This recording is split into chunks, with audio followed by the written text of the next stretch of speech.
Support for the podcast comes from Dr. Lana Shapiro, a developmental and behavioral pediatrician with over 10 years of clinical and research experience in leading medical centers such as the Children's Hospital of Philadelphia and extensive experience in the field. She brings both personal and professional experience to approach each child and family holistically. Dr. Shapiro specializes in the early diagnosis of autism and managing the developmental and behavioral concerns of medically complex children. She provides comprehensive evaluations and tailored treatment plans for children and adolescents with developmental and behavioral differences, including medication management and educational advocacy. Learn more at lanashapiro.com. That's LANASCHAPIRO.com. Hello, parents and caregivers, and welcome back to Parenting Stuff I Wish I Knew Sooner, and I Want You to Know Now. I'm your host, Erica Desper, founder of the Center for Confident Parenting, and a mom who seemed to learn everything I needed to know the hardest way. My guest today is Dr. Kristin K. Meyer, co-founder of the REACH Group, which provides educational advocacy consulting for families navigating the special education process, with the goal of removing barriers that prevent children from reaching their full potential. Dr. Kristin, thank you for joining me. I like to say that part because it's kind of new, right? It's very new. Thank you, Erica. Yes, I am. Nobody at home calls me Dr. Mom, but I'm hoping I'll morph from Scarlett's mom to Dr. Mom or one Dr. day. Yes. Scarlett's mom. If I had that in front of my name, I would just use it constantly. I'm trying. It's a huge accomplishment, and it's all surrounded by my passion for advocacy. So that's what my doctor is in. Doctor, advocate, right? Empowering parents. Well, congratulations. That is super exciting. So tell us, obviously I know you, but our listeners may not. So tell us a bit about yourself, your family, and what brought you to this work of educational advocacy. Yes. So a little about me. I am born and raised in Malvern, Pennsylvania. Hey. I went down south for college, learned all the ways to be a Southern miss, including making perfect biscuits. And I am now happily married for over just about 12 years. And we have an amazing daughter who is 6, Scarlett. And we have a really awesome little family dynamic and a cat, and just kind of living our best life. And I kind of fell into this I was corporate America in my 20s. I was training sales consultants, but I always wanted to be a teacher. So I went back to school, got my elementary certification.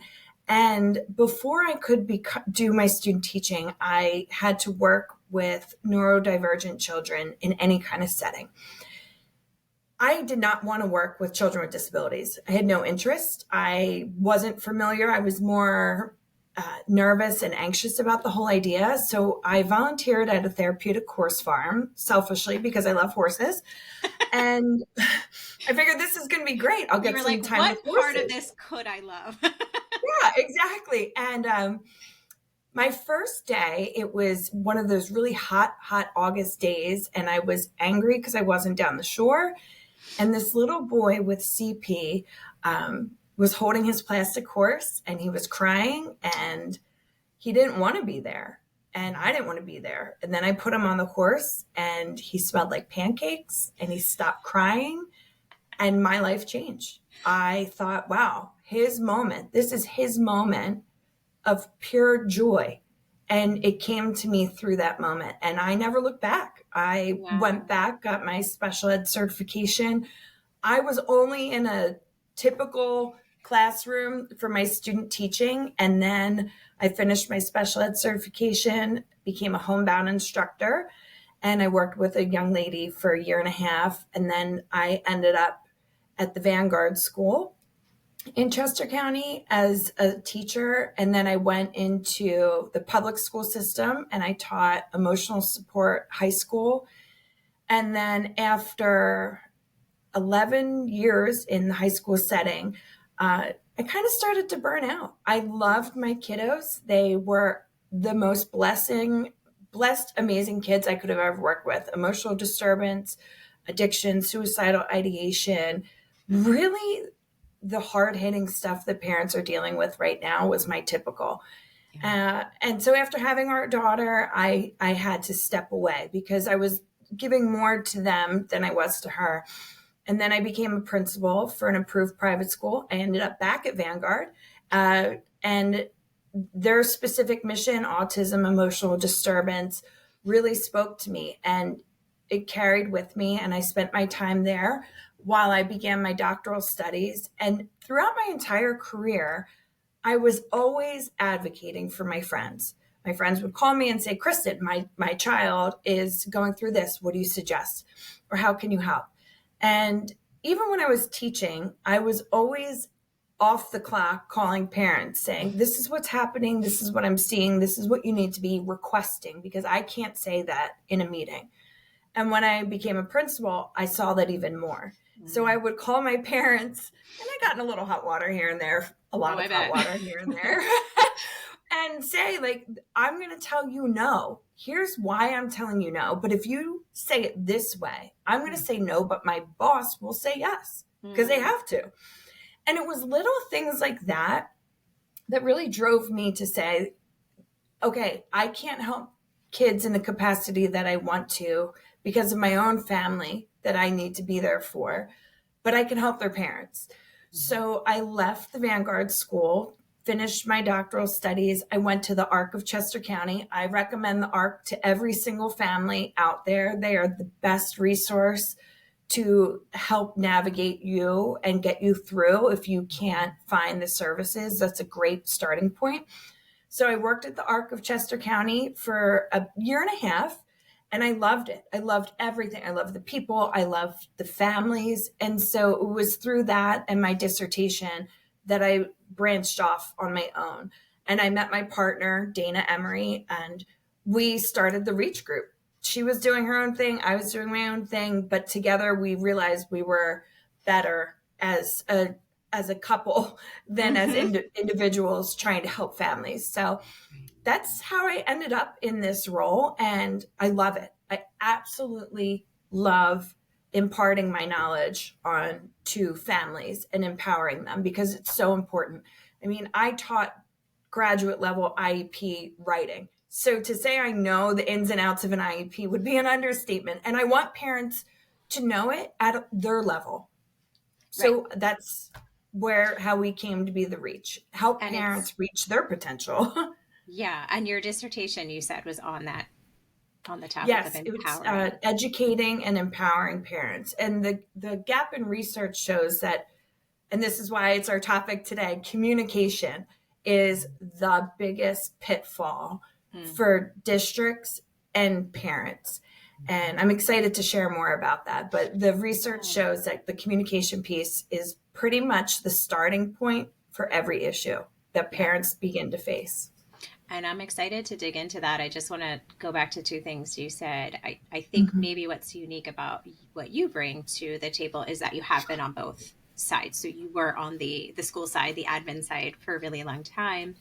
And not everyone brings that to the situation. So I think that's really helpful. And then just to stress the here's what you say and here's how you say it.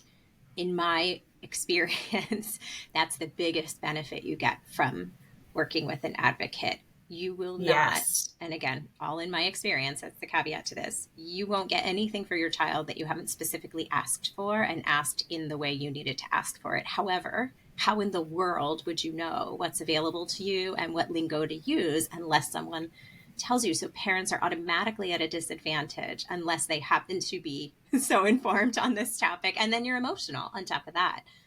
Yes. And I'll tell you, I interviewed advocates and I interviewed parents that worked with advocates.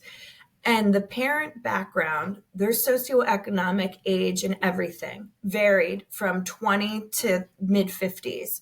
It varied from high school to I had doctoral level candidates that were interviewing with me. And every single person, regardless of their educational background, this lingo is specific to special education, specific to their child.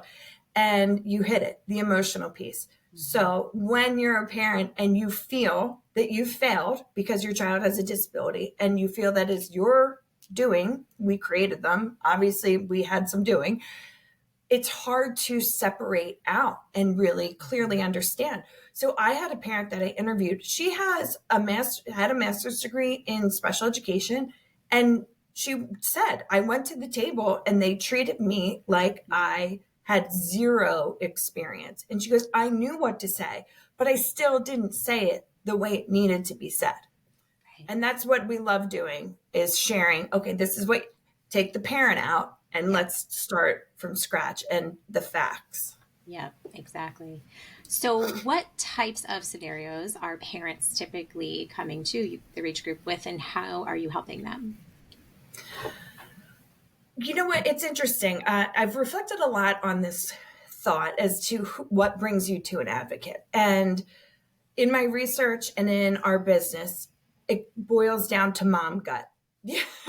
You know, when you are just at that point where you have called all your friends, you've called your own mom, you've called your mother-in-law, you've called school, you've called everybody, and still you have that something is wrong and I don't know where to turn to now. And you go to Google and you say, what do I do? And Google hopefully will bring you to an educational advocate. But a lot of the scenarios are, we really focus on autism, mental health, emotional disturbance, and ADHD, which all kind of speak to one another. And it's parents saying, we're not hearing enough from the teacher. We don't know what's going on. So how can you have a nonverbal or a limited verbal child come home and you need to know what's happening in their day? Why are they coming home in tears? Why are they school avoidant?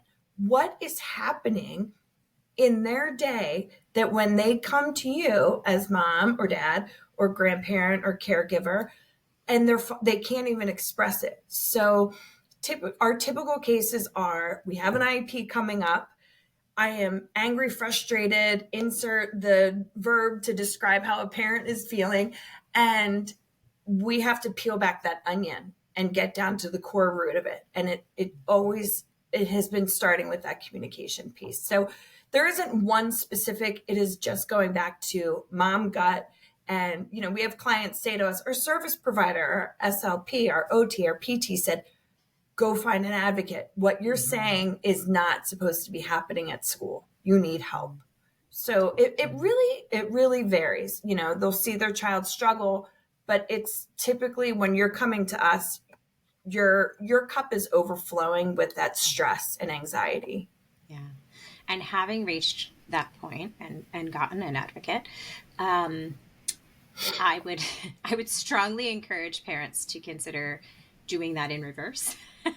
Maybe seeking an advocate very early in the process, because nobody wants to reach a point where their cup is overflowing and they're super stressed and, you know, feeling all the things.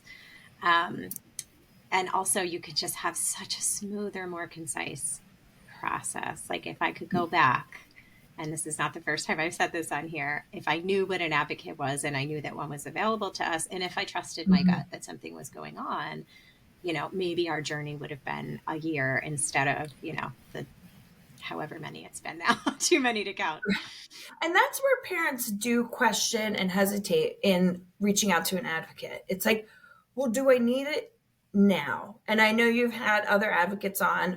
A good friend of ours, Melissa Yalato, has spoken to this point. And, you know, as soon as your child is diagnosed, or even if they're getting a referral, you can bring an advocate in just for the education piece. And that is so important. Have it from the very get-go. Like you said, it just provides that sense of security and support. Yeah, exactly. So we want to focus today on communication. Should a parent expect a teacher to just always be communicating, even if everything's okay? Nope. And I say this as a former teacher. This is, you know, let's take back our role as parents. And I would say that to my families all the time at back to school night. Don't wait. Feel free to email me. And I taught high school, and all my high school colleagues said the same thing. Oh, they waited.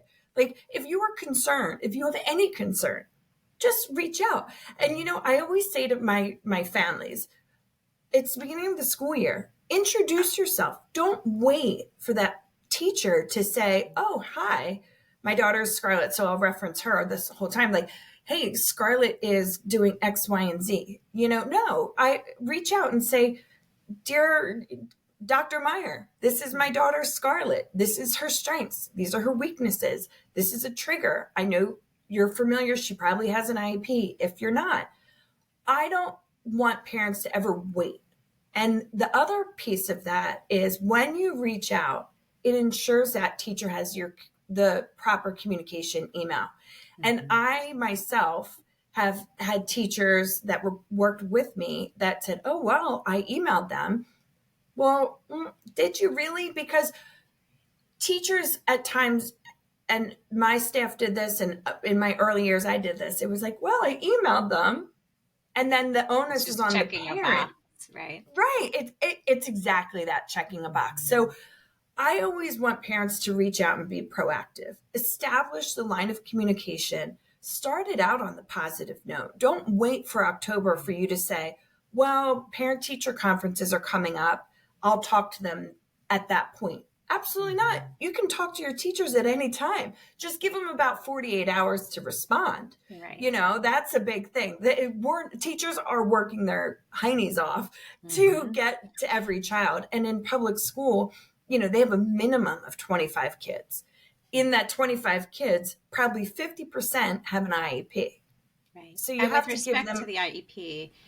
If a parent's never seen one or they happen to have a reasonably short one, it's highly unlikely that the teachers are reading through all the pages of all the IEPs. So you're kind of giving them a snapshot of saying, hey, here's me, here's my kid, here's my email. And by the way, this is just a quick picture of who they are. Exactly. And I appreciate you pointing that out, because in context, so myself, I'm middle school, high school transition, and my partner, Dana Emery, is early intervention elementary school.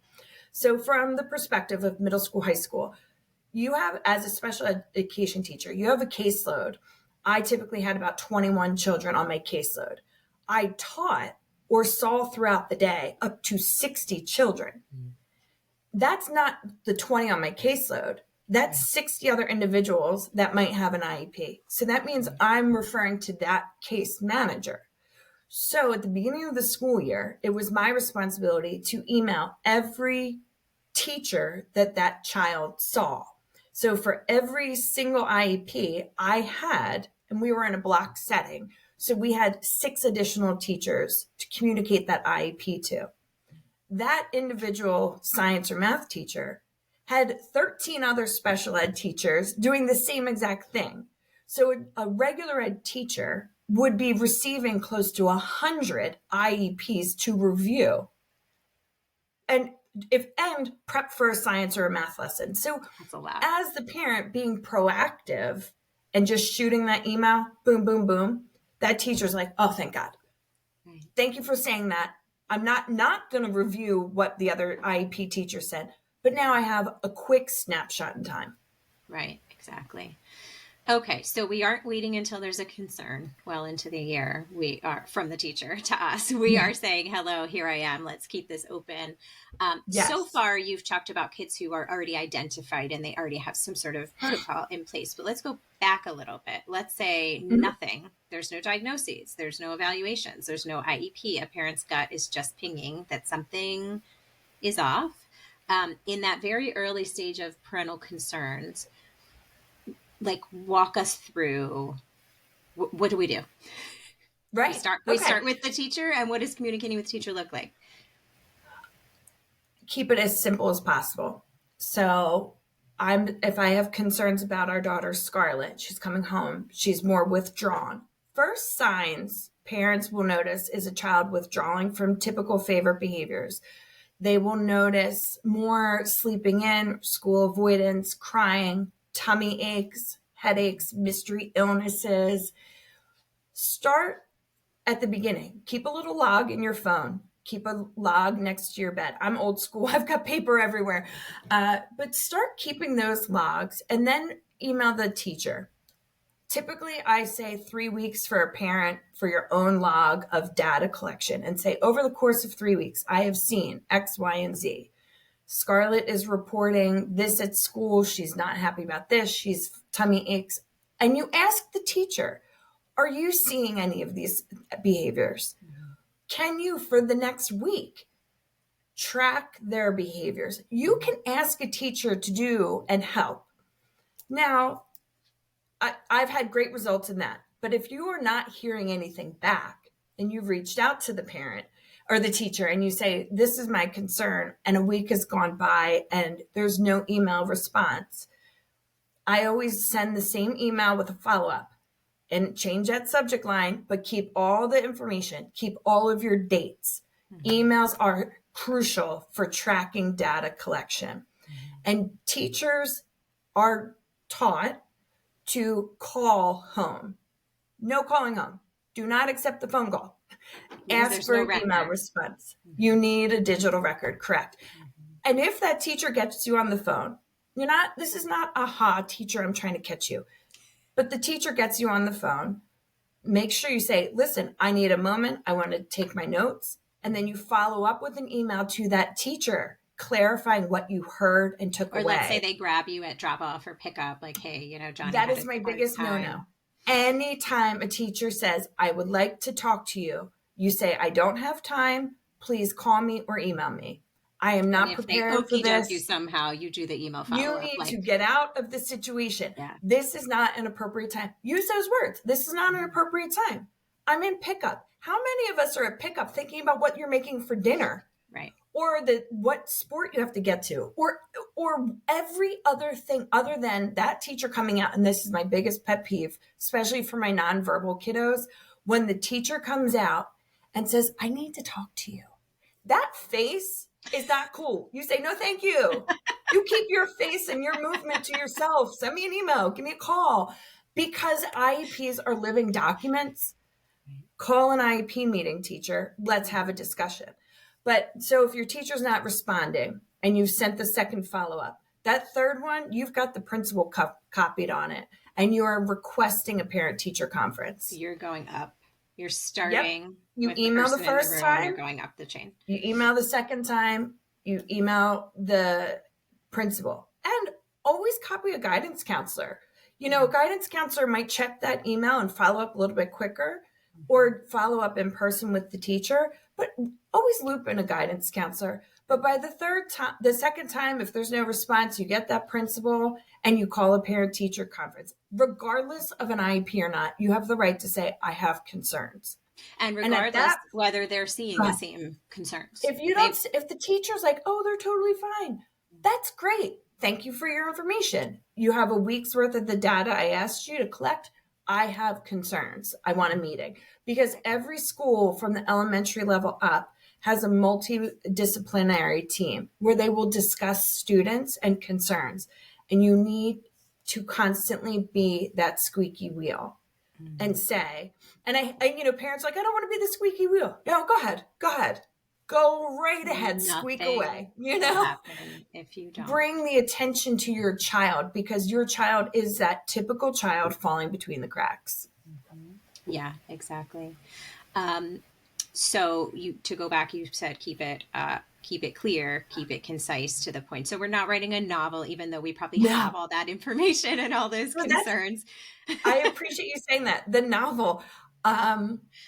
That's what I would do. What we pride ourselves on at the Reach Group is we do a lot of that coaching.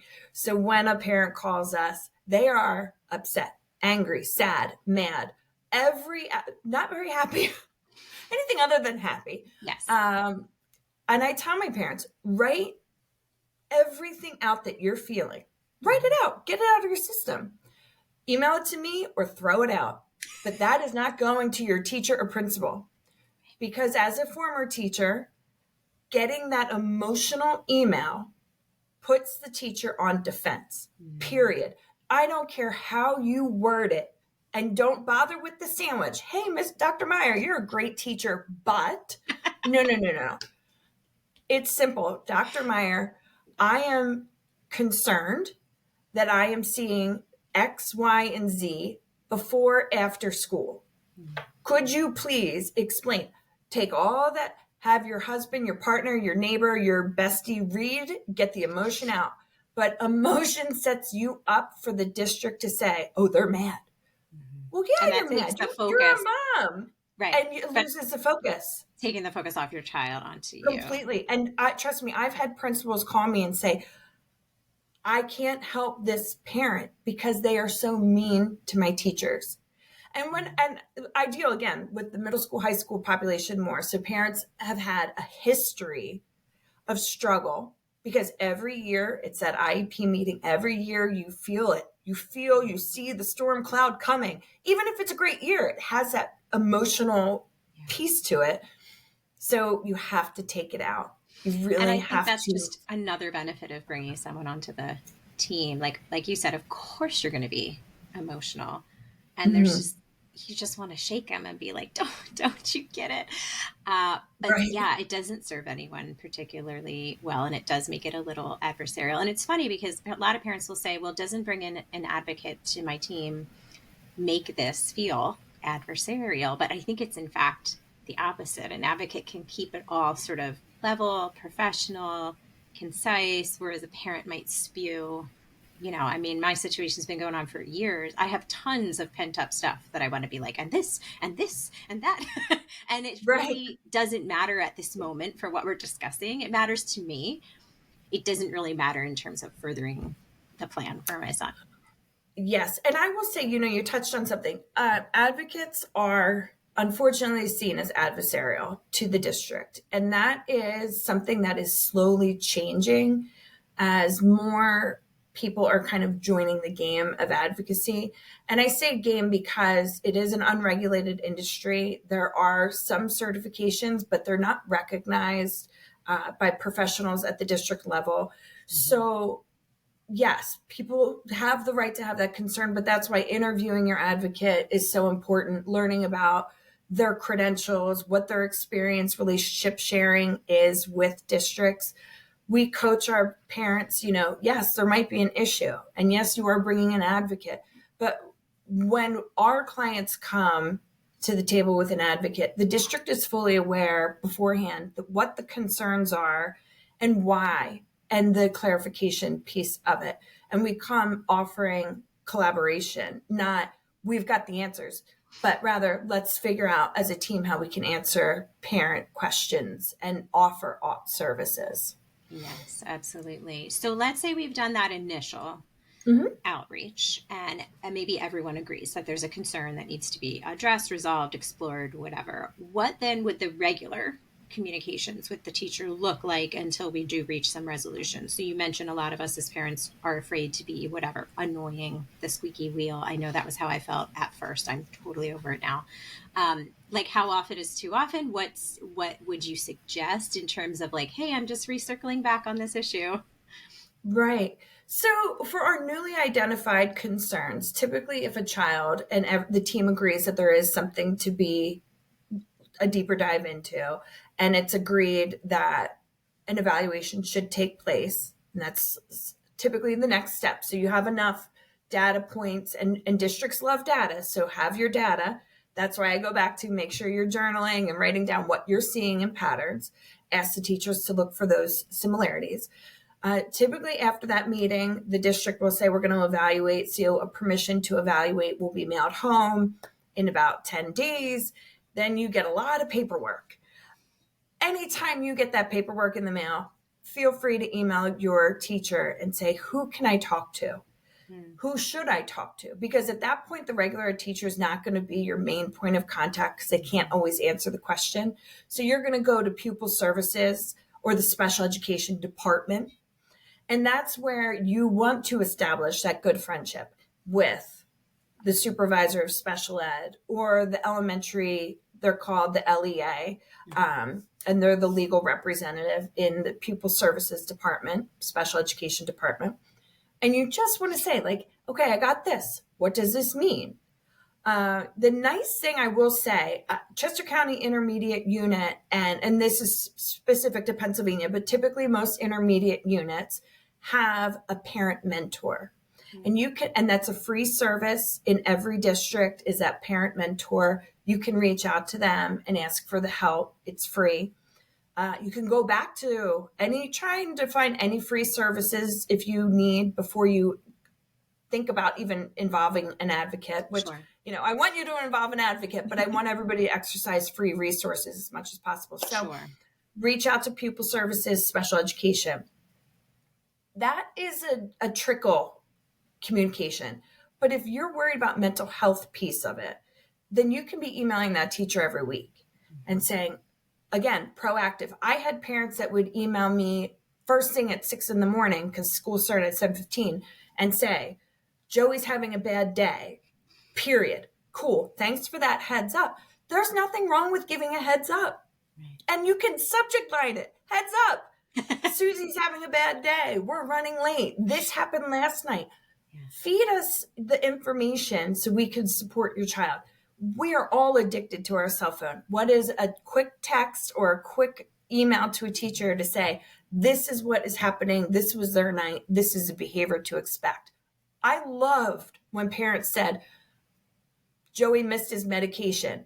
Thank you for telling me, because now I know Joey's coming in, he's off his meds, and I am telling his 5 other teachers, Joey's off his meds, expect behavior, right? And this is how to handle it. We all want to work as a team and that collaboration. So any information you want to share. You're not, for our kids with the IEP, now that's a different scenario. Right. If you have a child with an IEP and they're limited verbally or nonverbal, and this is an SDI that you can have in your IEP, is that weekly communication via email is sent home. Mm-hmm. Parents ask for it, get it in writing in the IEP. Ask for that communication. If you have a child that diagnosis is OHI, other health impairment, typically encompasses some of our more language-based issues, what do you feel that you need to know? How do you want that? You can drive and direct the bus. If you want to email your team of teachers every week, email them. Give them 48 hours, but own it yourself. Don't put the onus on the teacher. If it's in the IEP, it's on the teacher. If it's your concerns, you have every right to send an email, but give examples, have a question, and a timeline. Hey, I know you're busy. Get back to me by the end of the week. Or, hey, you're busy. I need an answer. Who should I speak to if you can't help me? And always get, again, the guidance counselors. So if we're seeing social emotional pieces, the regular teacher might not, but the guidance counselor can offer some alternatives. So communication, if you had a concern for yourself, when would you wait to talk to your spouse or your own parents or a best friend? Right. Pretty much right away. It's the same thing for your child. So use your gut and then grace the teachers with 48 hours to get back to you. And that's interesting. IEPs you can have written in. Yeah, that was what I wanted to stress. So actually, I'm not sure about ours. I'm going to go back and check because this is a little bit new for me. I always say I'm doing this podcast for everyone else, but I always learn something too. So it's a little bit for me. So you can agree upon as a team what the communication will look like and the frequency with which it will happen. And that can be written into this individualized education plan. And once something's written in, they're beholden to that by law. That's the difference of having it in writing. Correct. And I will tell you this, you will get pushback on it. Sure. And the pushback is always the same. Well, we're trying to teach them how to advocate for themselves. Mm. And yes, you are. Thank you very much. And yes, there is every portal with grades and updates, blah, blah, blah. As a teacher, I got my grades updated once a week. My content teachers, they were lucky at once a week. So Power School and all these Power portals, they are not live time. So you're coming down on your kiddo for a grade that's not actually live. And you're saying, Scarlett, why didn't you hand that in? And she's like, but I did. And there's tears and there's an argument. So these portals are amazingly inconsistent.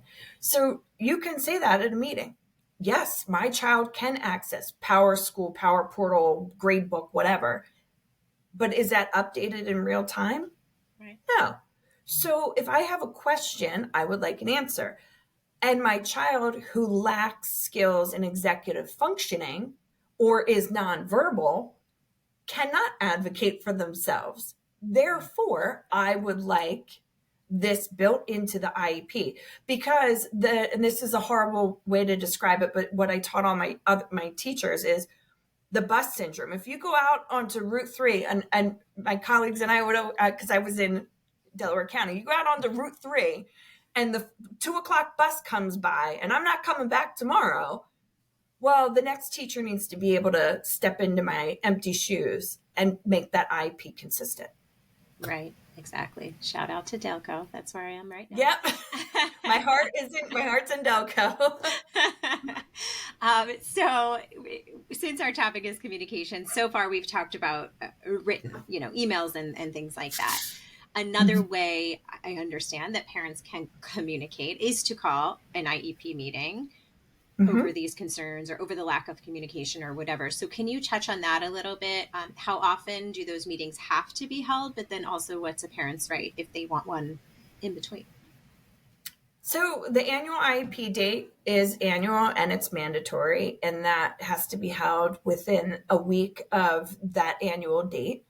Some districts might, if you're getting an evaluation or a reevaluation or updated testing or functional behavior assessment to determine behaviors and what might be causing them, that might change the IEP date. But outside of the annual IEP date, you can call an IEP meeting anytime you want.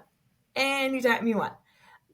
For my nonverbal, limited verbal kiddos, I suggest that your meeting, if you're not feeling supported, you should have a meeting once a quarter. If you feel that that isn't adequate enough, you can have a biweekly call with the teacher, and that can be written into the IEP.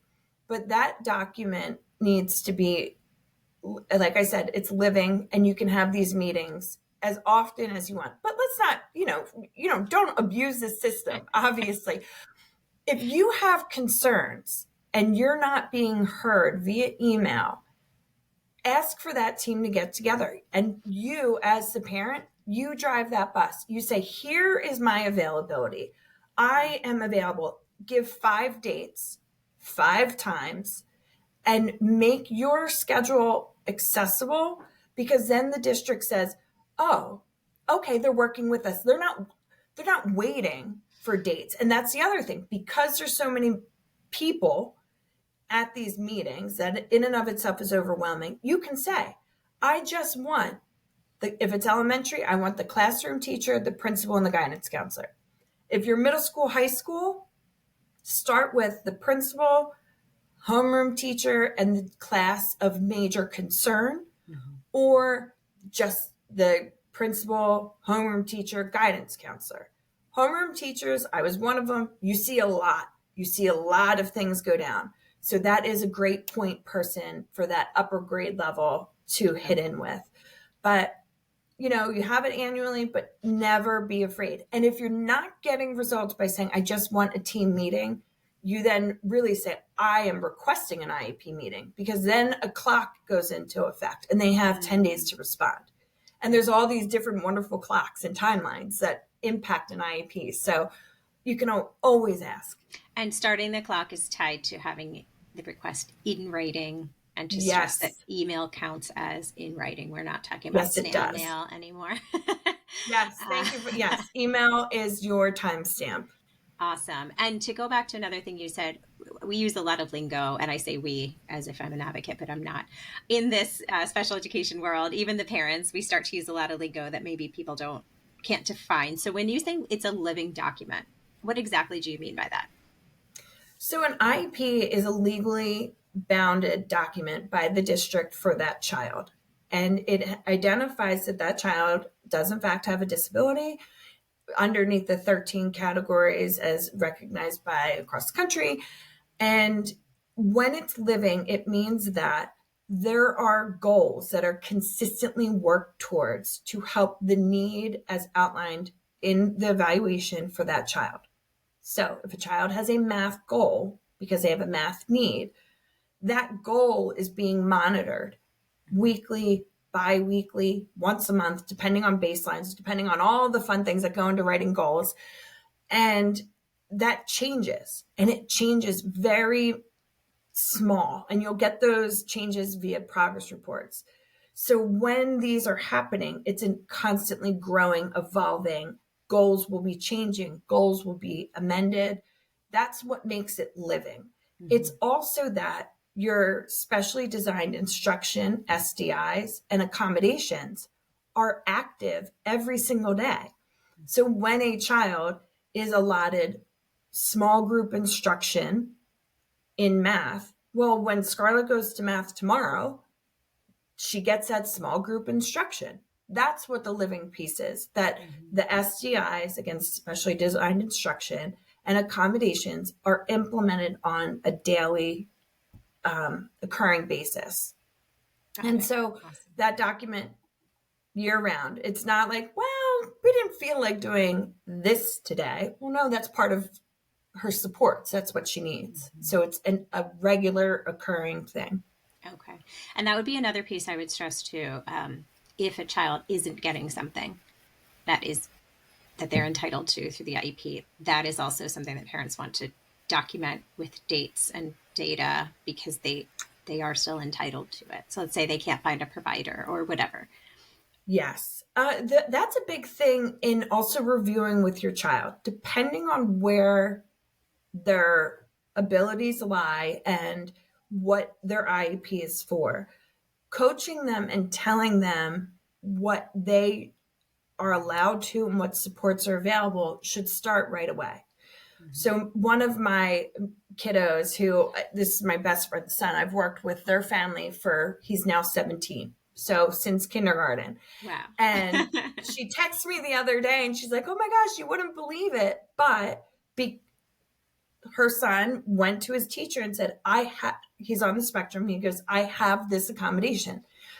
For him to be able to do that, that was years of practice of us saying, did you tell your teacher this? Now, his delivery, God bless, because we love our kiddos who are on the spectrum. Sometimes the delivery is not packaged the way we want it to be. One thing at a time. Exactly.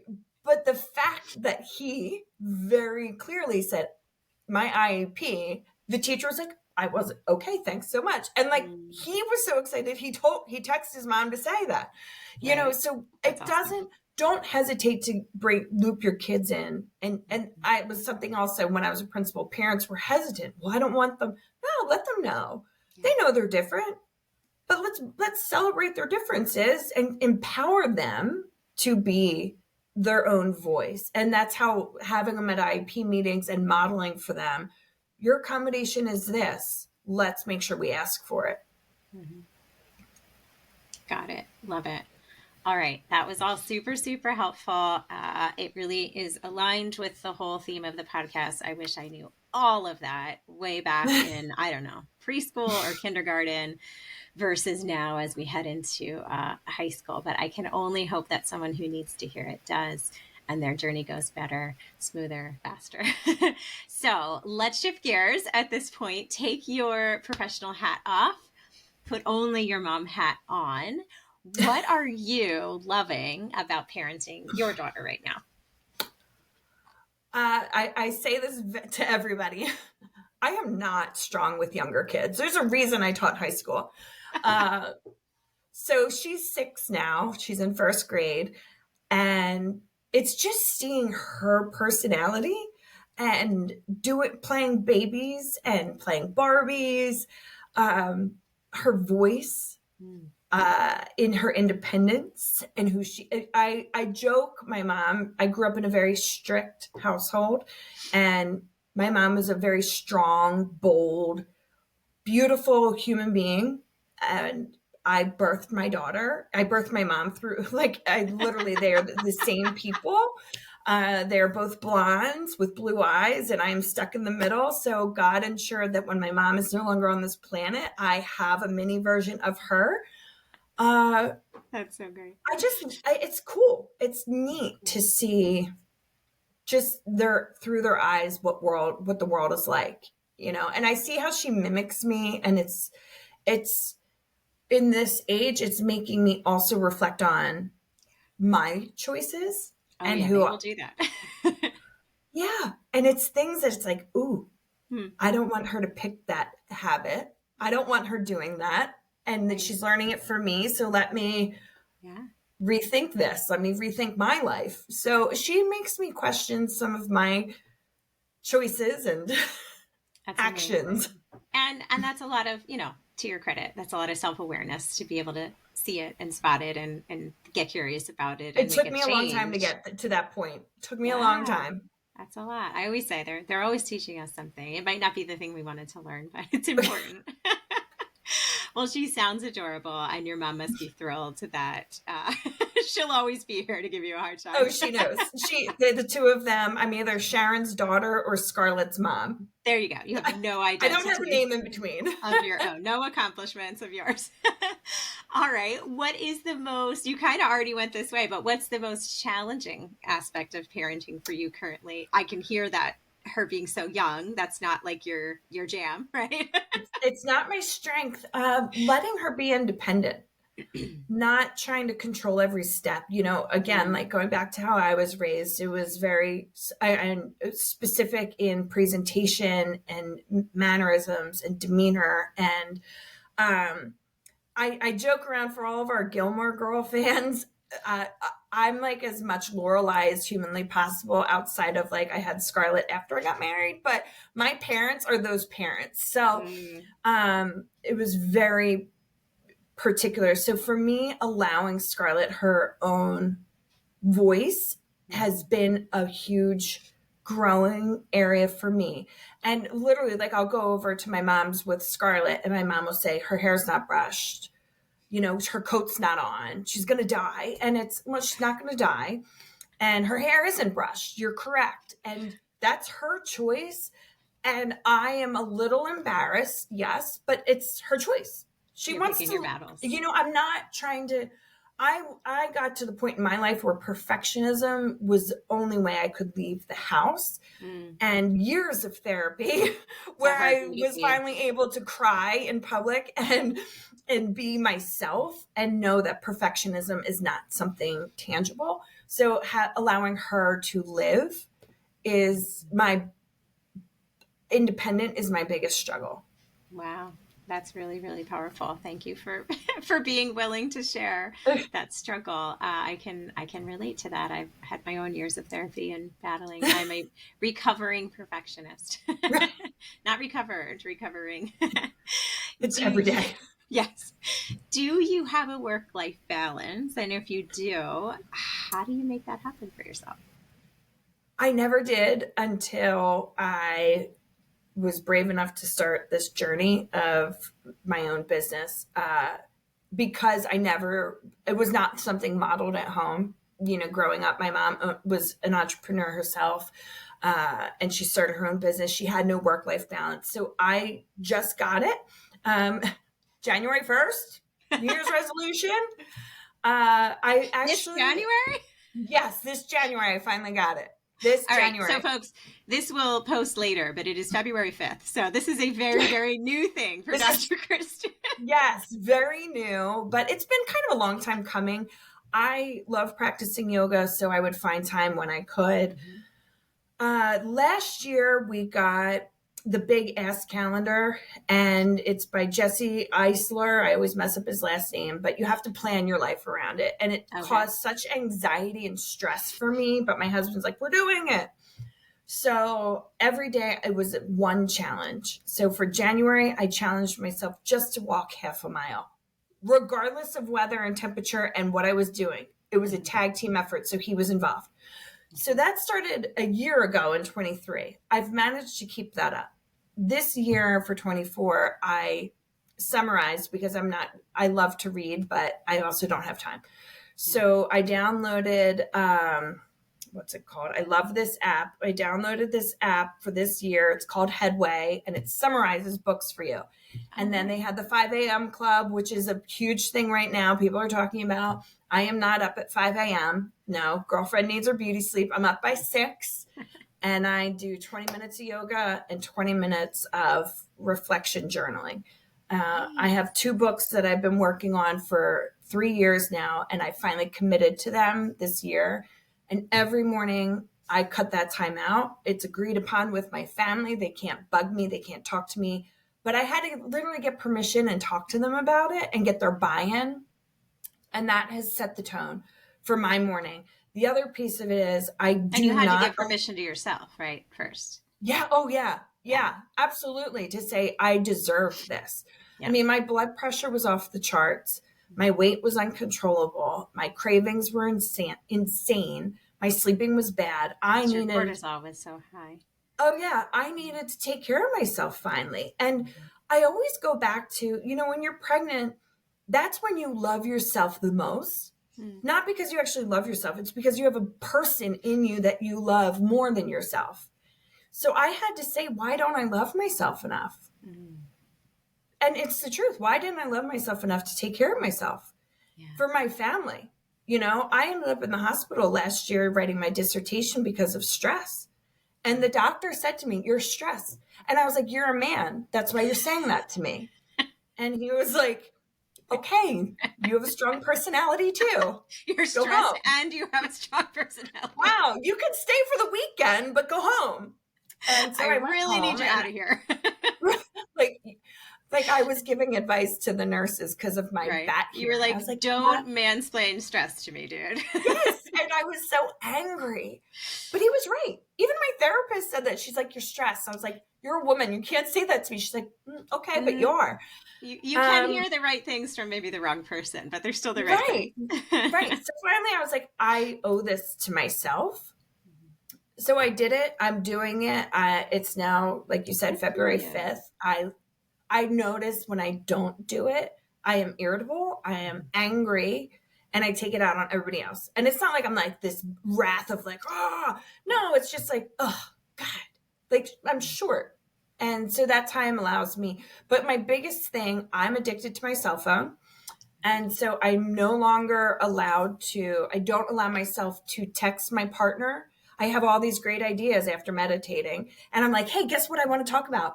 And it's like, I'm interrupting her morning and stressing her out. I'm interrupting my morning. So nobody texts. I do not text or check work email or social media until after 8:00. And all social media and texting ends by 5:00. So I cannot check anything work related outside of working hours, because back in the day before cell phones, that was the reality. And you know what? If you need me, if it's an emergency, I tell my clients, text me, call. And I am available to them. My family recognizes that. But yeah, I had to stop it all. I had to put hard stops because I have that personality. Yeah. It became a matter of life and death, basically. It did. In my daughter's life, not mine, hers. Yeah. I didn't read. I didn't play Barbie. I didn't do any of this stuff. I was like, Mommy's got to work. But when my mom started her business, I was in high school. I'm starting a business, running a business, and she's when she needs me the most in elementary school. And building those habits, healthy habits. Wonderful. Well, excellent modeling for Scarlett. Congratulations on all the stuff you've gotten done and all the self-awareness and your own personal journey. I really, really hope that helps someone. So we could clearly talk forever, but let's wrap it up soon. I have one more question for you. I'm sure I'll have you back. What is one thing that you've learned on your own parenting journey that maybe we haven't touched on yet, that you wish that you had discovered or learned or come to sooner, that you would love for other parents to hear now? We kind of talked about a little bit with allowing my daughter to be her own child. In what I do, and my initial response was like, well, I've experience because I've been a teacher. Well, I've experience with high school kids, so I really understand that plethora of it. But as a growing human being, a favorite book of mine that my husband actually introduced me to was The Self-Driven Child. Mm-hmm. And they really talk about being a mentor to your child and that role model, not controlling who they are, but guiding them. And I grew up with a dragon mom, helicopter mom. I've got my lion back behind me. I joke and say I'm a tiger mom. It's hard not to want to control and ensure perfection for your child. And this book, and I've shared it with all of my daughter's classmates' parents, and it's huge, because for my really high functioning parents, and we live in an area that has over the top high IQs and competition and all the things that really make society hurt itself, is that we have to allow them to fall and make mistakes, and we have to provide the praise that they are willing to make mistakes. And one of the biggest takeaways that I said to all of my parents when I was a teacher, they'd come to a meeting and I'd have a child with a D average. And the parents were like, well, they've got a D. And it's like, well, D's darn good because they had an F 2 weeks ago. So what are we striving for? We're not going to have an A from an atypical child. If let's meet them where they are and celebrate what they've accomplished and not compare. And really taking that comparison out for my own person as myself, and showing that to my daughter, like, don't compare yourself. Your only competition is yourself. That's what I've really learned from that book. In my old age and wisdom, I've accomplished, I had that checklist. I've accomplished my checklist. And now I'm like, well, cool, I did that, but what's next? Just flowing, just allowing her to figure it out. I don't overschedule either. The best advice I got from one of her teachers is don't overschedule. She has classmates that are in activities Monday through Friday. Yep. And parents complain about behaviors. Parents complain about lack of personal responsibility. And I let her be bored. We took her for a car ride and she's like, I am so bored. And I celebrated it. My husband and I laughed hysterically. We're like, good. Figure it out. Now what? Use your imagination. Yeah, exactly. It's like, she gets no technology at a restaurant. She gets no technology really at all. And I think that allows her to be bored and creative. And I think that is so important. So many gems in there. This was excellent. Dr. Kristin Meyer, thank you so much for joining me. Thank you. I really appreciate it.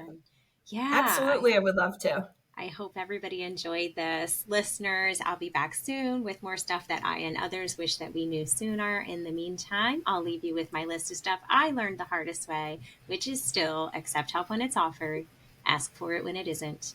You are the expert on your child, so trust your gut. And if you need to be, and Dr. Kristin would agree, be the squeaky wheel. Thank you, everyone, for listening and watching. We'll be back soon.